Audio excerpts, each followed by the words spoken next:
14 லோகத்தின் அதிபதி, நாடாளும் நாயகன்,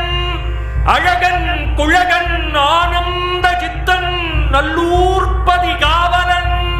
நல்லூர் அடியார் காதலன், அரண், அண்டஜராஜர பிரபஞ்சோற்பத்தி நிமித்த காரணன், வேதத்தின் நாயகன், வேள்வியின் தாயவன், முறையாகம பொருளவன், முத்தமிழ் ஆனவன், நல்லூர் கந்தசாமியார் பரியேறி